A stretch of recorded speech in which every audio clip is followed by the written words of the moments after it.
Welcome, ladies and gentlemen, to Spirit Talk Australia Radio. I had to get it all in so we get our star happening. We have an amazing special guest tonight. We have Morgana, who is a Gardnerian Wiccan High Priestess and the International Coordinator for the Pagan Federation, an international pagan organisation. She is British and has lived in the Netherlands since 1974. Over the years, she has facilitated a variety of Gardnerian Wiccan groups. She is co-editor of the international and bilingual Wiccan Read. Now, I have to tell you something. I heard an interview earlier where they said, "We can read." I know, I heard that, weekend read. And I thought, "We can read." That's really clever play on words. And then I realised it was just a pronunciation. We Can Read magazine, which was launched in 1980 and is coordinator of Silver Circle of Wiccan Network in the Netherlands. So Morgana has travelled extensively giving workshops, and she's represented the PFI at the World Parliament of Religions in July in 2004 in Barcelona, Spain, together with the national coordinator for the PFI Turkey. Now, I don't think we're talking about the animal there. I think we're talking the country. You sure you wanted me to read this out? Yeah, go ahead. You've got She it. also led a PFI delegation into a cultural visit to Turkey in September 2005 and gave workshops in Uppsala, Sweden and Milan, Italy. Oh, wow. 2006, she visited Hungary and Bulgaria and represented PFI at the EU conference Intercultural Dialogue Best Practices in Brussels, Belgium. Wow. In 2007, she has started giving Wiccan intensives in Turkey and Hungary, as well as giving lectures at various conferences, for example, in France and Germany. 2008-9, she gave workshops in England, Italy, Germany, Poland, Belgium, Slovenia. She also gave the first Wicca intensive in Romania, which we've just been to. So I would like now for you all to welcome the amazing Morgana. Yay! Welcome. Wow, that's one hell of a resume.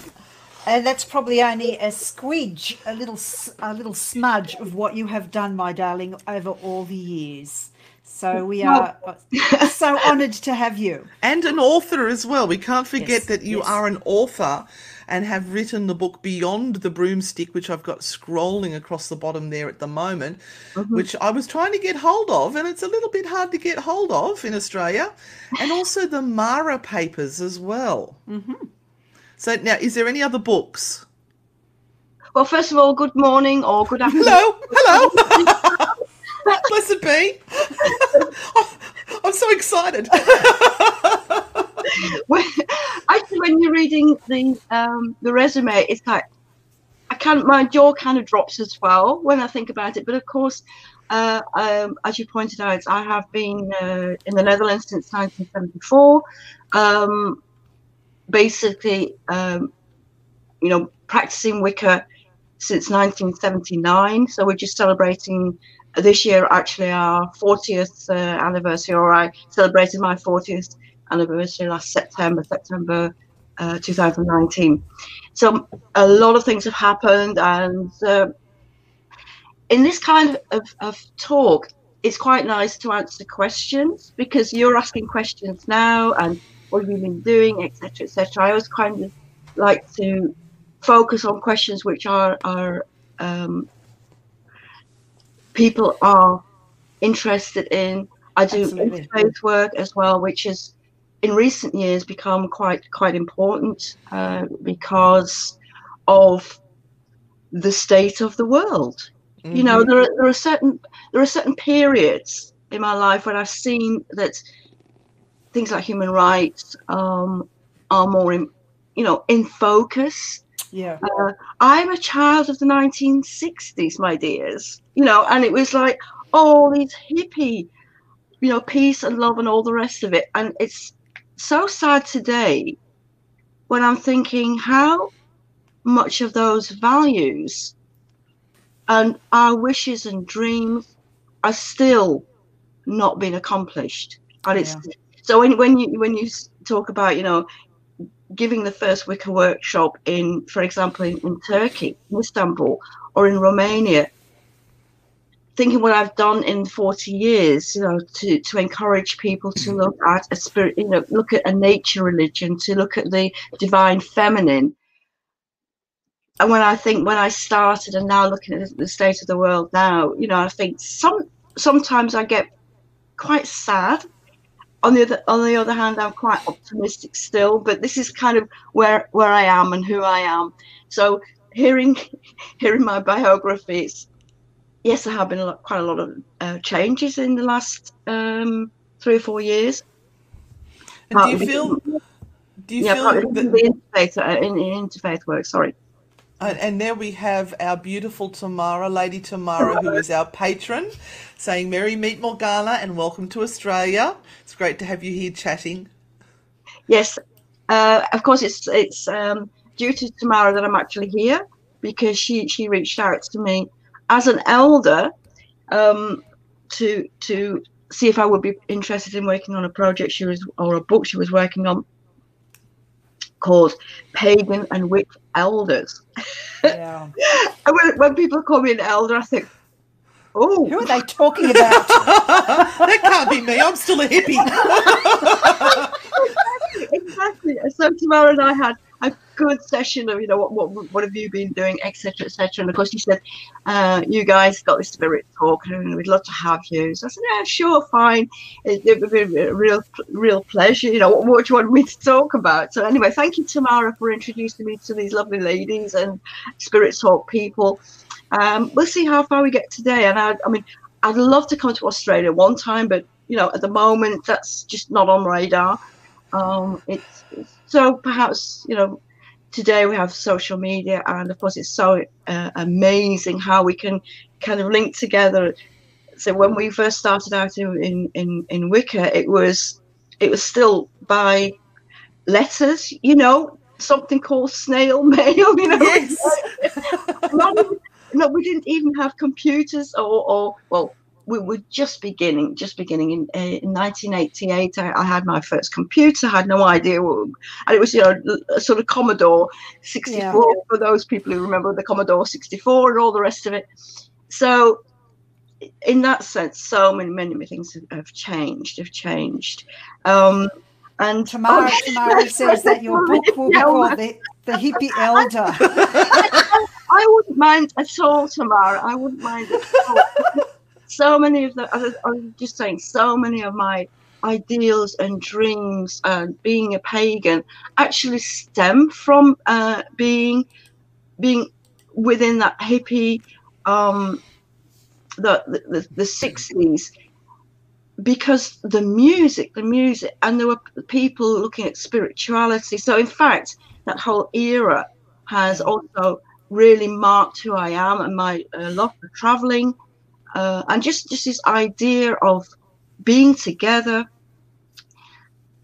in a way, were the kind of things I was already looking for. So I was just reminded the other day of being at the Bath Festival in 1969, which was the follow-up to Woodstock. So there were people like Led Zeppelin and the Byrds and Jefferson Airplane, you know, and then they ended up standing on stage with Dr. John and Canned Heat, and it was amazing. And then the year after that, I went to the Isle of Wight Festival with Jimi Hendrix was there, and Joni Mitchell was there, and in fact, Jimi Hendrix's it was his last performance because he died a few weeks later. And I was also reminded that the Doors were there, so Jim Morrison. So, it always reminds most people won't even know who they. All of those. We're sitting here going, "Oh wow!" Go on the fish. There were protest songs. Yes. But apart from that, a lot of the music in the 60s, 70s were a real breakthrough. Not just the Beatles and the Stones, because of course it's that kind of era as well. But many of the lyrics of the songs, whether they were protest songs or just songs very fanciful, were so encouraging. So yeah, it was something that it was just a break of a new age, a dawning of a new age, and it really was, Yes. because we were kids who were, our parents were just recovering from the Second World War. I said, in fact, a lot of I remind a lot of people that what happened after the Second World War, this huge social revolution, not just the sexual revolution in the 1960s, but of course many things changed, and the position of the woman changed. So we were the first generation, at least in my family, who actually got higher education. And people forget that in the 1960s, a lot of people were, I come from a working class background. I'm not, so John Lennon, my working class here, and all the rest of it. But what people forget is that when, before the Second World War, there was still this idea of being indentured servants, and after the Second World War, because women had proved that they could actually work just as well as men in the factories, it was very difficult for women to turn back and say, well, we're going to be, turn back and be maids, and et cetera, et cetera. So again, my whole, I had access to books, not at home, because my parents were, my father was a socialist, he was a trade unionist, and we didn't have books at home. We were glad if we had somewhere to live, because people were just really, really recovering. So people used to say, well, how did you get involved with paganism? Mm-hmm. That had much more to do with music than books. As I said, the music, which was also, on the one hand, kind of there were the protest songs. Of course, later I'm not just talking about the Vietnam War and all the rest of it, or CND, campaigning against nuclear disarmament, that kind of stuff. There were lots and lots of protest songs, of course, but there were lots of songs about mythology. In fact, one of my favourite songs was Rhiannon from Stevie Nicks. Oh, yes, one of my husband's favourite songs. I remember, in 1976, hearing this song. Is that how long it was? 1976? Yeah. If it wasn't earlier, but it was certainly 1976 when I remember this song, and almost thinking that it was also a wake up call. I mean, I'd already been involved in paganism, but it was Stevie Nicks, of course. Fleetwood Mac was one of my favourite bands as well. Yeah. But Stevie Nicks came up with this song, Rhiannon, and it was like, wow. And of course, she later said she wasn't quite sure what it was all about, but the words, it kind of resonated. And I had no idea at that time that Rhiannon was a goddess. Now, as it happened, I was born in Anglesey in North Wales, because my father was actually in the RAF at the time. But I felt this kind of connection with Wales, although I can't speak Welsh. And I often wondered why I was born on the holy island of Anglesey, which is Mona, of course, which is why sometimes in my name I'll use the name Morgana of Mona. I'm not moaning, I'm not whinging and whining. Mona is, of course, the Celtic name for the Isle of Anglesey.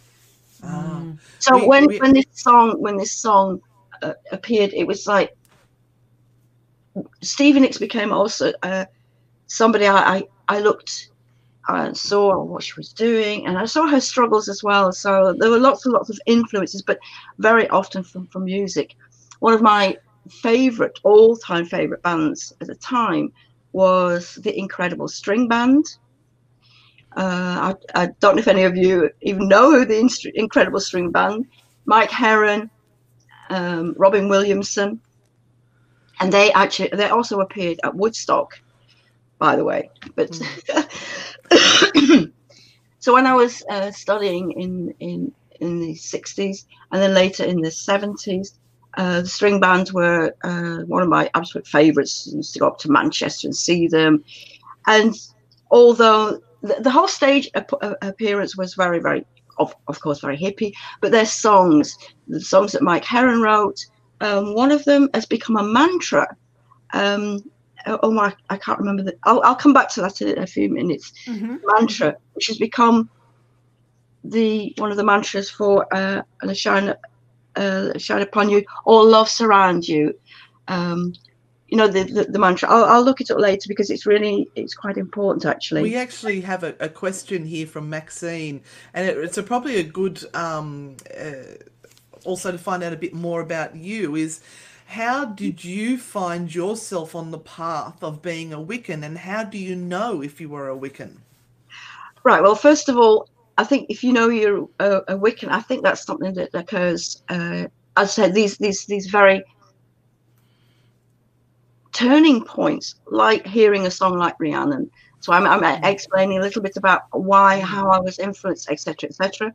I first heard about Wicca when I was in the Netherlands with my partner, and he said at one point we were chatting. He was Dutch and I was English, of course, and in the very early years we spoke usually in English because he loved the English language. We were talking at one point. He said, "You have something which reminds me of the old religion." I went, "What? Say that again." The old religion. And he explained that Wicca was a modern religion, and that it was regarded as the old religion by Christians, because Christianity was the new religion. So when he started telling me, and I thought, oh, but I know this. Because it was just so familiar. It was already very, very familiar. Because in England, of course, I did read the papers, and there was at one point the News of the World, a very, very infamous Sunday paper, published articles about these goings on in Alderley Edge. And of course, that was Alex and Maxine doing all their weird and wonderful stuff near to Manchester. And so when I heard about witches, it was often in a very awe-inspiring and sensational, and did they really, really, really eat babies, and what were they doing? What were they doing in Manchester? Because I was in Lancashire, Cheshire, so it was very close to my home. These people are northerners, so it was like, wow, what are these people? And I'd grown up under the smoke of Pendle Hill. So I knew about witches. I knew about Halloween, and then these people are on Alderley Edge doing all these weird and wonderful things. So I said, yeah. But so I was a bit hesitant. I thought, ooh, is this what the Wicca's all about? These funny people are doing these midnight rituals. But I gradually found out, of course, a lot more. And when I realised that Wicca was really, if you wanted to really know anything about Wicca, you had to look to England. So of course that's when our quest actually started. One of the of course at that time, as we didn't have internet, but Merlin and I decided to find out a bit more about Wicca, and we met Marion Green. There were a couple of books from Marion Green, and the other person we were interested in was Dolores Ashcroft Novicky. She was from the Servants of the Light. As it happened, both of them were offering courses, written courses. Marion Green's course was called Natural Magic, and Dolores had something to do with Kabbalah or whatever. The big thing was, I said to people, how about this? The Natural Magic course cost £13, and Dolores's course cost £130. Oh, wow.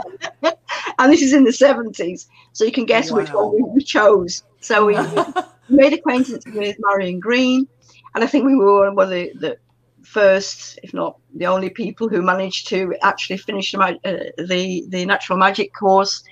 in certainly abroad, and completed the whole series.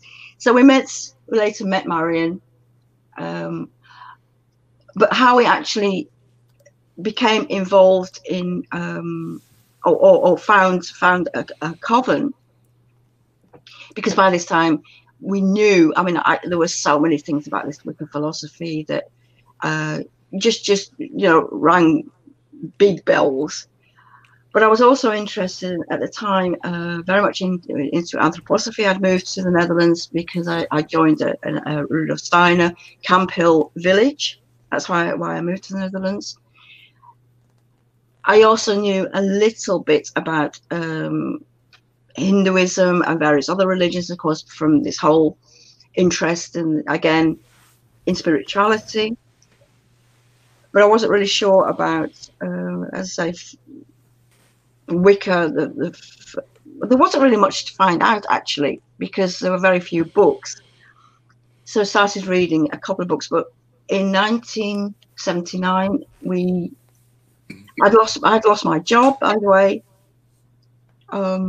Various things happened where I was living. They decided that they wanted to move. I lived in a kind of garden shed, which sounds very romantic. It was freezing in the winter. Things happened. So Merlin and I decided in 1979 to go to England. We'd been to England before that, but of course, but we decided to have our own magical mystery tour, because, I mean, what do? You know, we have no home anymore, so off we went. At the Atlantis bookshop, Merlin actually found this one piece of paper with an address on, somewhere in Brighton. The people looking, Gardnerian Coven, were looking for seekers. Wow. So we've been to the Alexandrian bookshop. The Atlantis. The Atlantis, yeah, the Atlantis bookshop. We've been there. I've bought books. So we did a trip round to Avebury and to Tintagel. I came back via Brighton. And to cut a very long story short, we did actually go and visit these people, and had various conversations with them. And of course, they were interested. Why would we want to, get involved in Wicca, be initiated and what have you? And we said basically, we just want to start a coven. So okay. A few weeks later, about 3 weeks later, I got a telephone call, which was also very unusual at that time.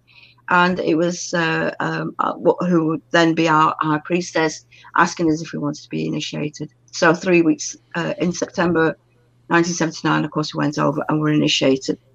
So but I think you are a witch or you're not. You can't be, I always say to people, you can't teach Wicca. You really can't teach. What you can teach are the skills, visualization, you can, meditation. You can learn those kinds of skills, but you can't learn to be a witch. You really can't. You are a witch or you aren't a witch. All we try to do, I always say to people, I try to guide people, because it's like me, I didn't have all the information. So when people say to me, I'd like to become a witch, then I say, okay, I'll become a witch. I'd like to get to actually be initiated. I always say to people, well, let's explore, and also explore your path. And of course, that's how I always say to people, I can guide people, and then they can decide for themselves whether this path is for them or not. Yeah. Yeah. Did you actually get to meet Gerald Gardner? No. He died in 1964. So no, I didn't meet him on my hippie trails. But you did go to India, I believe. Is that correct? Yeah. I've just seen that Tamara's actually asking a question. Oh, yes, she is. The difference between Alexandrian and Gardnerian Wiccan. Right. So, of course, that why I'd like to answer this question, because it ties in very nicely with. So we were initiated Gardnerian, and in 1979, again, there was not that much information, and the Gardnerians were very, very close. That's why we were just so happy to meet these people in Brighton. Once you met the Gardnerians, they were very open, but it was very much a question of being of trust, as you might expect. Yes. Now, in the course of time, there were, of course, I met many Gardnerians in England, and of course we connected with other Gardnerians in Australia and Canada and America, etc., etc. But what we actually saw happening was that certainly in the UK, there were more Alexandrians than Gardnerians. By the 1990s, there were far more Alexandrians than Gardnerians, or at least the Gardnerians kept themselves pretty quiet. There was also, if you remember, at the time,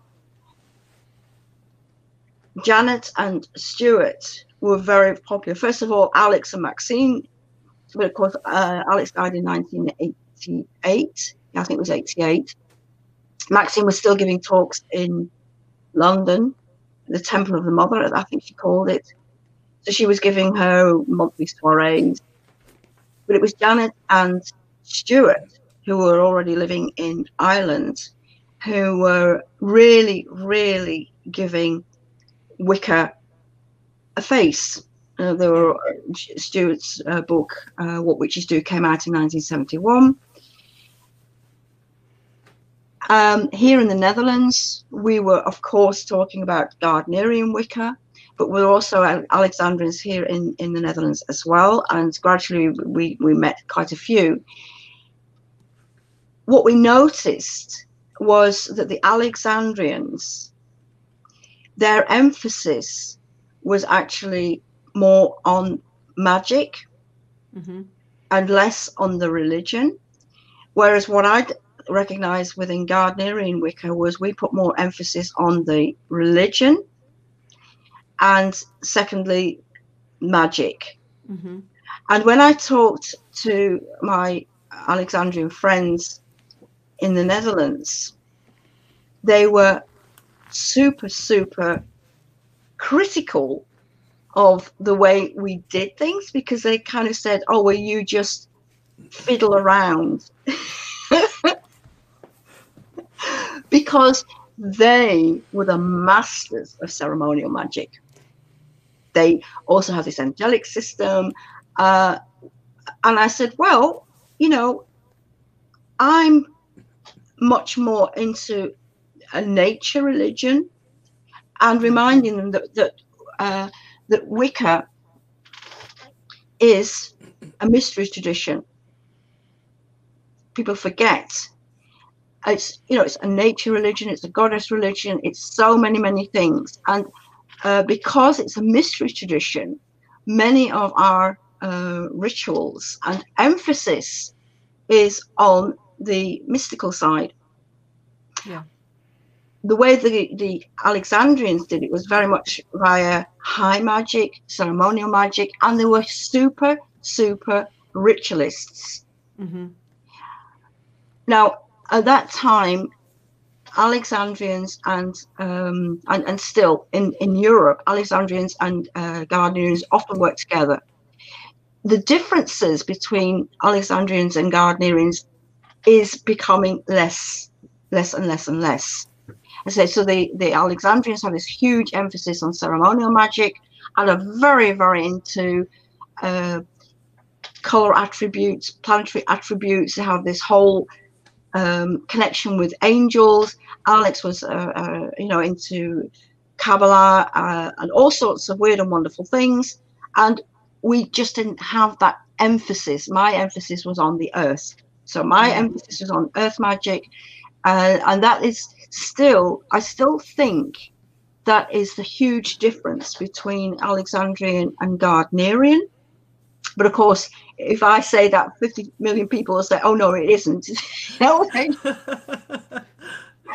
we still, within Gardnerian Wicca, certainly from the Silver Circle point of view, we still put this huge emphasis, one on community,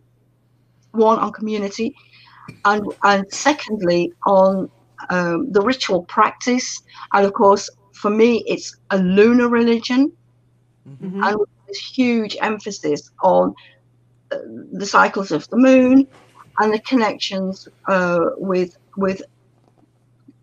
spirits of the land. And Alexandrians don't seem to have this as much. So you get what happened in subsequent years. In the 90s, I said many Alexandrians, more than Gardnerians. That kind of changed, and that changed also in the Netherlands. There weren't more Alexandrians or Gardnerian initiates, by the way. It was just, we were just sort of starting out, and a lot of it was, of course, Silver Circle. We started our network. We had We Can Read.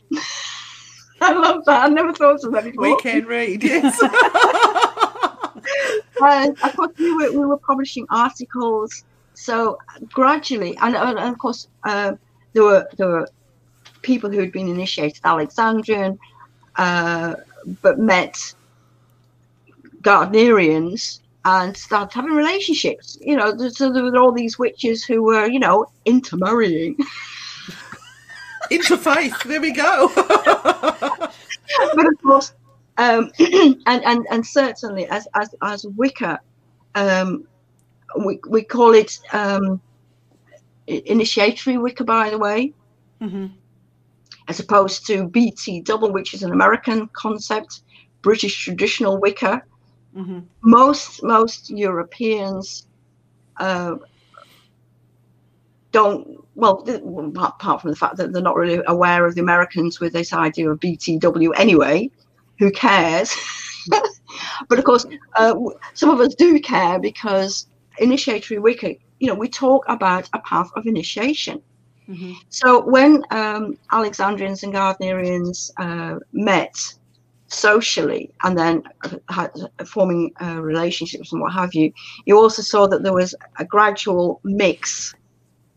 If it was a Gardnerian high priestess and having a relationship with an Alexandrian high priest, then you'd see that in their own practice it would gradually be probably taking more of the Alexandrian approach to ceremonial magic, but also the Gardnerians introducing this more of this nature approach. So you get natural, cross-fertilization. A little bit of this, a little bit of that. Exactly. But some of them to the point when so the differences these days are less. And I would say, if you look at the way people are actually working in covens, I always say my coven is tradition-based, not deity-based. So if I say my coven is a Gardnerian coven, then of course there'll be things, obviously the influence of Gerald Gardner, but also the influence of Doreen Valiente and various other people. So, but as we move on, and of course there have been so many changes, Maxine has also done a kind of comeback in recent years. So there's been this huge reassessment of what it is to be an Alexandrian. And of course, there's always this big question as well, like what is Gardnerian? And it's not always been a smooth ride either, because there are people now who say this is, my book of shadows is bigger than yours or whatever. So the differences, and still in America, a Gardnerian would never ever work with an Alexandrian, and certainly not. But in Europe, who cares? We're all witches. Yes. And we're all part of this initiatory Wicca, meaning we all follow this path of initiation, the doors opening, etc., etc. So there are global differences. It depends where you are. It depends who you ask. But as far as Europe is concerned, and I obviously can speak for Europe more than I can speak for Asia or for America, what have you. I think what's happening now is that people are also evolving. And I always say, you know, I hope the tradition will evolve. Because to me, Wicca is organic. It should be evolving. And one of the things that I'm always trying to emphasize is that if I'm practicing Wicca in the Netherlands and the Wheel of the Year, for example, then the seasonal cycle is going to be extremely different celebrating in the Netherlands than it is going to be in Australia. Yep, we're upside down. Well, apart from that, you know, and don't want to say anything one way. What people don't seem to realise is that because it's organic, and this is why I have this great emphasis on spirits of the land, and I have this great emphasis on the earth and the moon. Of course, there is the influence of the sun. I'm not denying that. But our huge emphasis is on, you know, this organic way of looking at things. Now, you mentioned the silver circle. What is the silver circle? What's its function? Yeah, so silver circle. So we got initiated in 1979, and of course we went back home. It was like, okay, we're initiated. What now? So Merlin said, well, of course we have to have a newsletter. Well, of course you have to have a newsletter. At that time, there was nothing in the Netherlands that was even remotely. So of course the first thing we decided to do was to make it a little bit more visible. So we started with this newsletter called Wiccan Read. Which actually is a play on words, not just we can't read. But in Dutch, the word read is also a reder, is actually another word for discourse, and it's also the root. Okay. It's also the root of reason.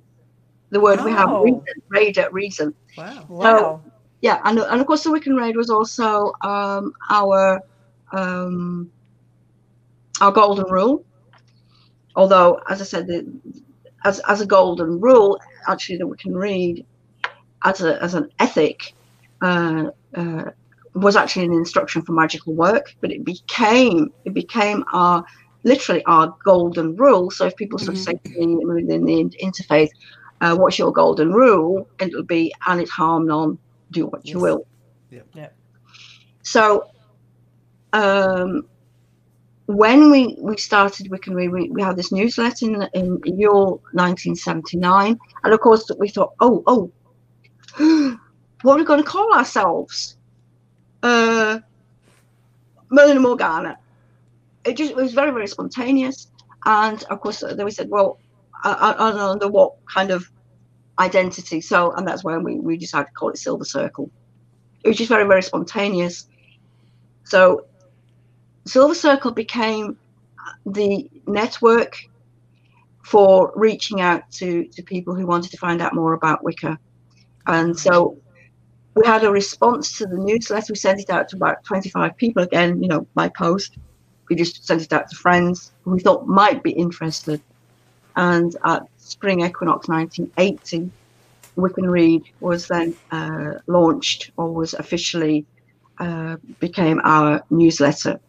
And of course, for those who remember Roneos and stencils and the awful smell. Yep. I'm an old school teacher. Yes. Yep. And the methylated spirits. Everywhere. It just went everywhere. Yeah. So that's how we started with the magazine, and it was a quarterly magazine, and we immediately sent out letters and what have you to, again, our Australian friends, which was actually Julia. at the time, and to people like Selena Fox in America, Mm-hmm. and a couple of people in Canada, if they wanted to have an exchange of the magazine. And that's of course how we started, lots and lots of people. How many are there in it now as compared? Because you were saying it started with a lovely little group of 25. So what were the numbers over the years? How did it all grow for you? Well, so 25 people responded, and what we decided to do, of course, Wiccan Read was then our way of reaching out to people.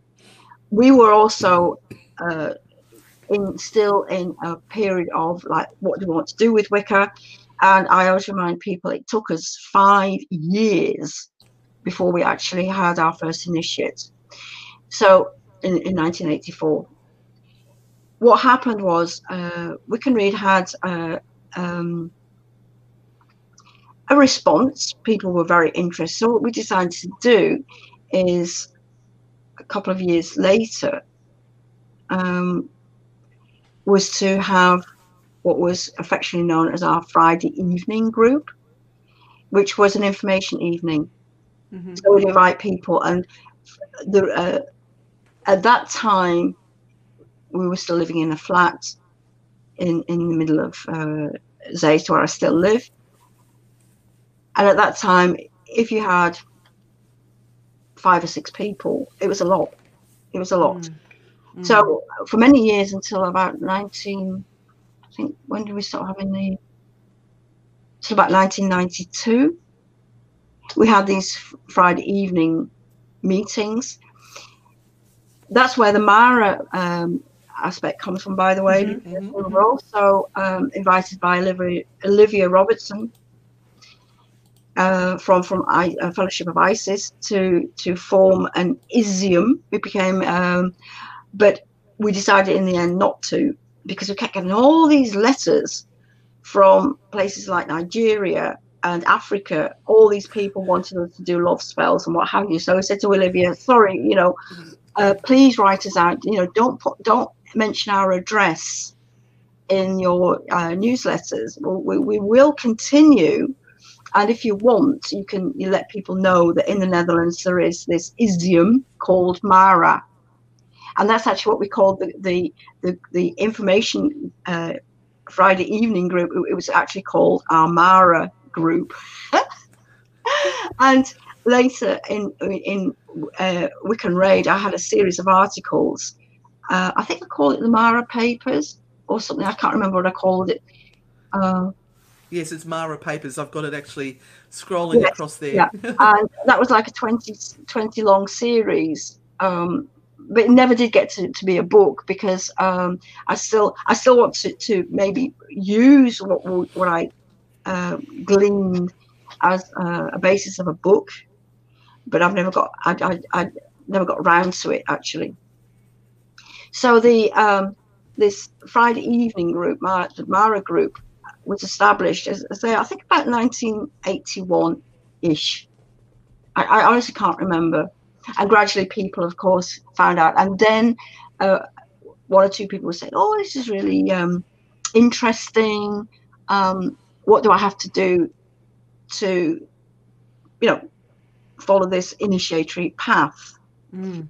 And that's when we started doing not even formal. Again, we fiddle about. That's when we started inviting people individually to come and visit us, and then we'd start talking about Wicca in earnest, what it would take for somebody if they wanted to, be initiated. And one of the people who joined that group was actually our first initiate. So our first training was actually guidance, and that's what we've always said. We do have this pre-initiation guidance. Later, that became a more formalized. It became, again, like the natural magic course. We started having our own postal course. And that was actually because people in the Netherlands also couldn't always get to us, or they had night jobs, and so they couldn't always get to the Friday evening meeting. So that's when we decided if people really wanted to find out more about Wicca with a view to initiation, or at least if it was their path, that's when we started the guidance course in earnest. What's the main religion in the Netherlands? None. No, seriously.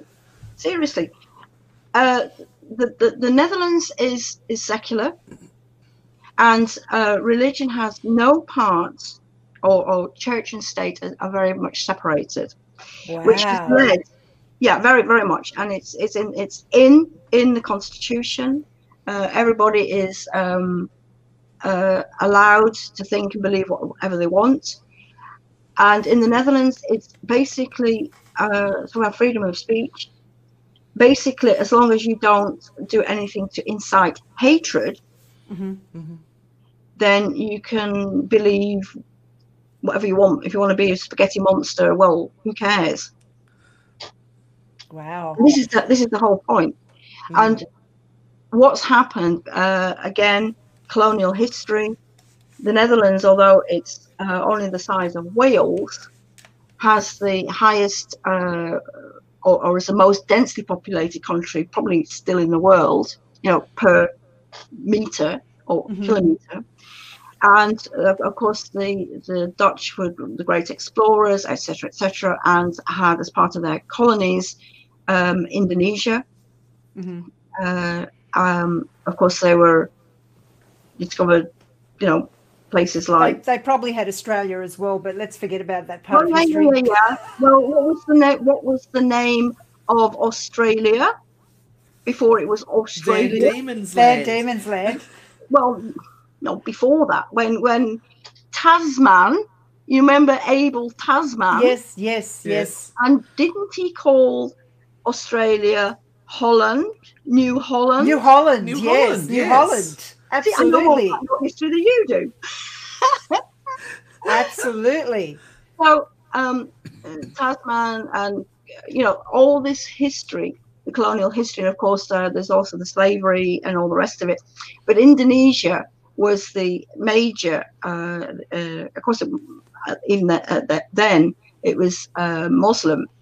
So when you look at the population today and all the different influences, we have all the guest workers who came in the 1960s from Spain, initially from Spain, believe it or not, after the Civil War, Franco and all the rest of it. A lot of Spanish came to the Netherlands, but the major flux was, of course, Turkish and Moroccan in the 1960s. Gradually you saw, and the Netherlands has always been regarded as very, very tolerant, because way back when all the Muslims were thrown out of Spain in 1492, a lot of the Muslims found refuge in the Netherlands. A lot of people don't realize that. And of course, the Jews were also thrown out of because Queen Isabella decided that you could only be a Christian, and if you weren't a Christian, then you were just expelled. And a lot of course, Jews also came to the Netherlands, and Huguenots, and so a lot of them came to Amsterdam, but some of them also came from what we still call Eastern Europe, and Huguenots and what have you. And because the Dutch had also got connections, I think they had trade deals with the Levant, sort of modern Middle East, Turkey and all the rest of it, Lebanon. They had charters where they had the right of merchants and all the rest of them. They were the only country who could actually trade with the Japanese. I think they were on this island, and I think there was a period when there was in Japan where they wanted no European connections, and I think the Dutch were the only ones who could actually deal with trade in Japan. So they've got this whole, the British Empire, we had the whole, India, and the Dutch have Indonesia. So that's why we often call India is British India, and for the Dutch, it's like Dutch Indonesia. Yes. Yeah. So this has meant that the makeup of the Dutch and the tolerance towards religion has meant that there is no state religion in that sense, because even the monarchy do not have to. They're not the head of the church as they are in England, of course. But there were the free thinkers when we had the so-called burning times, the Inquisition and the heretics and all the rest of it. The Dutch was still quite tolerant and would be looking at reason, and so you get people like Spinoza and the free thinkers. So when we talk about religion in the Netherlands now, what we've seen at many of the churches, as people have, left the church, and what we have now in the Netherlands are what people are actually calling multi-religion. It's actually called RMB, multi-religious belonging. And it means basically the people are mixing and matching all sorts of things. So you can have a Christian who dabbles in Buddhism, but it also means that people are looking at things like Wicca, but also combining it with Buddhist practice, or have you, or you have Christians who like the idea of Wicca. Sometimes it's really a bit of a hot pot, isn't it? It's sort of taking a bit of everything. Tamara is very keen to know what your plans are for the coming year with the craft, besides coming to Australia to visit. At the moment, what's happening in the Netherlands is that we also have something called super diverse. So super diverse means that in a particular city, like Amsterdam or whatever, you look at the population and how many ethnicities, how many nationalities are actually living in that particular city. And at the moment, for example, in Amsterdam, they have something like 182 different nationalities. Wow. And that's for a country, a population the size of Wales. No, Amsterdam, we're talking about a population of just Amsterdam. Wow. 800,000 people, not even a million. Wow. 182 nationalities. And when you ask people what is your religion, or what is your background, now more than 52% are actually not pure Dutch, whatever pure Dutch means. Whatever pure Dutch means. And it now means, so a city is called super diverse when the population is split. And what's the majority group? So it's a majority Christian, it's a majority Muslim, and there is no majority anymore. There is no single group. There is no single group that has. I love that, actually. Yeah, I love that. that also applies to Rotterdam. It also applies to The Hague and probably also to Utrecht. So there are these 4 cities who are super diverse. So we have, people coming from Suriname. There are still the Caribbean, Aruba, which still fall under the jurisdiction of the Netherlands, etc. So we still have this super diverse ethnic backgrounds and what have you. Of course, we have our problems. Black Lives Matter and all the rest of it. So and of course now our colonial past is also creeping up, and the questions of slavery and etc. So in that sense, there's no one religion that is in the majority. No one ethnic group is in the majority anymore. So yeah, that's just answering the question of how diverse the Netherlands are. Yeah. Okay. Lady Tamara just really wants you to speak a little bit about your inclusion in the Pagan and Witch Elders of the World book, and what you want to pass on to those that are looking for information with regard to finding their way, whether it be in the craft or elsewhere, and what you have learned that is the most important in all of this. What little That's a big pearl, question. what pearl of wisdom do you want to pass on to those that are looking into this right now in this Well, it's very in a nutshell, is be true to yourself, and when you're looking for spirituality, be very discerning.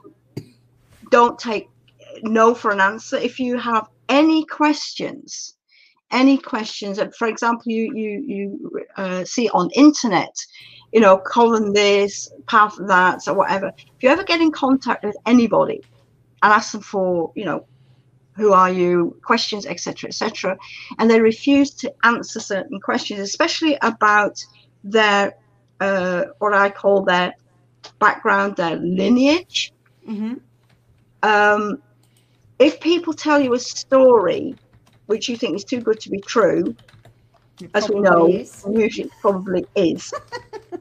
And if people cannot and will not reveal their own background, which can be verified, by the way, because there are lots of people around now who've been around since the 1970s, if they cannot fulfill that, then I would say have your own, be very, very cautious. Having said all of that, I think Wicca still has a great deal to offer. And what I see on the interfaith arena is that many people are still looking for spirituality. Some people prefer to use the word spirituality rather than religion. What I've seen within the Wicca community, but certainly within the pagan community, is this great connection and great concern for the earth. And so what I'm seeing now is anybody who is more interested in Wicca, I emphasize this connection with the spirits of the land. And the emphasis on ecology. And if you want to be a witch or a priestess, then to me also the connection with community is very important. And so I think if anybody is interested in the Wicca path, then they should really, really question their own intentions. What do you really want to achieve? Because if you want to worship the gods, revere the gods, nature spirits and all their magnificent glory, you don't need to be initiated. And you don't need to pretend either. What I say to people is, if you want to start following a Wicca path right now, is first of all, go outside and go and have a look at what you can see, what you can observe, also the night sky. Basically start following the moon cycle. And by following the moon cycle, jot down any kind of impressions you have and jot that down in a magical diary. And gradually you'll start seeing patterns. You start seeing patterns. And that's when I say you start actually following the wheel of the year. And of course, I'm not saying that you shouldn't find information, but what you're actually already doing is you're physically, and I think this is so important, physically realizing that Wicca is looking at an organic system. Organic because the moon alters flood and ebb and all the rest of it. It also affects us because we're 80% maybe more water. These are all organic processes. How does the moon regulate agriculture? The farmers who still follow a moon calendar, festivals, even in the established religions, are also, think of Ramadan, Easter, are all still based on a lunar calendar. So moon magic is perhaps the thing that we can all start practicing, initiated or not. What's the benefit of being initiated? What does that sort of give you, as opposed to just, as you said, eclectic on your own? Yeah, doing it on your own, or just taking from whatever those bits and pieces that you feel are important to you. Yeah. Or as I say, Wicca to me is first and foremost a mystery tradition, and a mystery tradition, a classical mystery tradition, would inevitably involve initiations. So that's why the initiations are so important, because that's why we call it initiatory Wicca. When we realize what it takes to become initiated, what state of mind, of course, we start realizing that we have to learn things, observe things. So when we talk about Wicca as an initiatory path, we're already talking about a different kind of awareness and a different kind of responsibility. Because in any of the mystery traditions, we'll have something called an oath. You swear. If you're working in, if you look at the mysteries, the Eleusinian mysteries, whatever, very often there was a process of making an oath. Of course, the Greeks, and there are many professions, doctors who take the Hippocratic oath, lawyers who have to take oaths. So that's not unusual for any kind of profession or any kind of way in which we realize that there are certain things which cannot be revealed. And but also our connection with these higher powers, Hippocrates.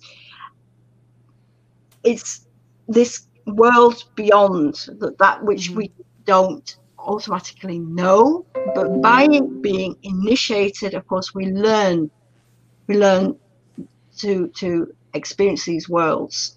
So again, I said, you do not need to be initiated to worship the gods, but I do think you need to be initiated, one, if you want to start your own coven. In other words, if you want to go to the point of following all the different initiations to the point when you can be qualified as an elder, qualified as a high priest, high priestess, but be a qualified witch. And as much as a doctor is qualified, as much as a lawyer is qualified. So I think in that sense, people start realizing, right, I see where you're going with this. There is a huge responsibility, If I'm helping somebody on the path, then I have a huge responsibility towards them. I can destroy them. But my oath, my sense of right and wrong, and of course with magical work, my ethics as far as magical work, automatically give me this radar, this course. When that's why I say I like people coming onto my guidance course, because I can get to know them. I can get to know them. I can guide them, but I can sort of say, well, have you thought about this? If somebody's got a blockage or what have you. So the guidance course is not just, it's helping people to find the path, but it's also helping people to figure out, what are those blockages? Why are you having this big problem with the word God? You know, are you still a practicing Christian? Where does that, so these are all ethical questions. And I think in that sense, the initiatory path, the initiatory Wicca, in that sense, gives people a little bit more, I don't like to say insight, because I know lots and lots of people have used the Wicca sort of blueprint, and are excellent people, and have become eclectic Wicca and given them weird and wonderful names. And so I don't want to diminish how important eclectic witches are either. But what I do want to point out is that we have a particular path. When we're doing all our rituals, we adhere to what I call this path, whether you want to call it an astral path or whatever you want to call it. You are communing with the gods. So everything you do is remembered and has an impact. So everything we do, this conversation I'm having with you, I'm having it as an initiated priestess. Anything I say to you or to the audience has an effect. Yes. And of course, what I try to explain in Tamara's book, my experience has a huge impact. And so we also have this responsibility. And this is why I think it's important to make this differentiation, that if you want to follow Wicca and become initiated, and you want to find out more information, really, find out who you're talking to. And if they say they're eclectic Wicca, fine, you know where you're at. You can ask them, have you got a system of initiations? What are your initiations? Those sort of questions continue to ask. But again, it's this whole idea of, can you trust somebody? Can you trust somebody? And absolutely. Again, the moment somebody asks me for magical work, they have to be able to trust me, that I know what I'm talking about, and what I'm actually going to do magically is also within our, pagan Wiccan ethic, and harm none, do what you will. Absolutely. Yeah. Morgana, we actually have to finish up. We've gone way over time. We've gone over time. We were listening and going, I'm soaking it up. So we hate to stop you, because we could probably talk for hours, but we unfortunately must. So look, from the bottom of our hearts, we really want to thank you so much for being able to come on and spend your morning with us. And for those that are listening to this, I'm sure that they're also going to pass on their great thank you for the work that you're doing. We hope that you get to come to Australia, or at least we get to travel so that we can meet somewhere at some point in the future. Because I really can't see that we stop travelling completely, but we just hope that we do this before we all die of old age. I mean, it's been an absolute pleasure, and I was really, really happy to meet Tamara, of course, and working on the book Pagan and Witch Elders. We do have a Silver Circle. It has quite a lot of presence on Facebook. Wonderful. Okay. I'm on Facebook as well. If anybody wants a friend request or whatever, just say who you are, because I will not accept all people, because I have a lot of people who obviously are not who they pretend to be on Facebook. And as far as PFI is concerned, we're going to be having a couple of online gatherings. 12th to 13th of September is going to be the Hispanic So Spanish-speaking people, PFI Mexico and PFI Spain will be involved. So that's again on Facebook. Look at all the things to do with PFI, Pagan Federation International. We have all. So I'm pretty well all over the place. And of course, if anybody's got any questions, look at Wiccan Raid, the magazine. We can read. I just love that. I've ruined it forever now. And of course, if anybody has any questions, of course, you can always email me or whatever. So I'm not gone. I'm not gone. I'm just, there somewhere. But it was absolutely a pleasure to meet you all. I'm really super happy to meet you all, and I hope we'll connect again later. I'm sure we will. I'm sure we will catch up in the months ahead and have another beautiful discussion with you. Can you just hold, Morgana? Just wait there. I'll pop you out, and then I'll just say goodbye to the audience, and we'll come back and say goodbye to you personally. Just 1 sec. Oh yeah. Anyway, to our audience, thank you so much. It's been wonderful to have you all on here supporting us, and it's just been fascinating. So we'll say goodbye to our audience, and then we'll say goodbye to Morgana. So bye everyone. Oh no, I don't want to end it. I just want to, oh yes, I do want to end it.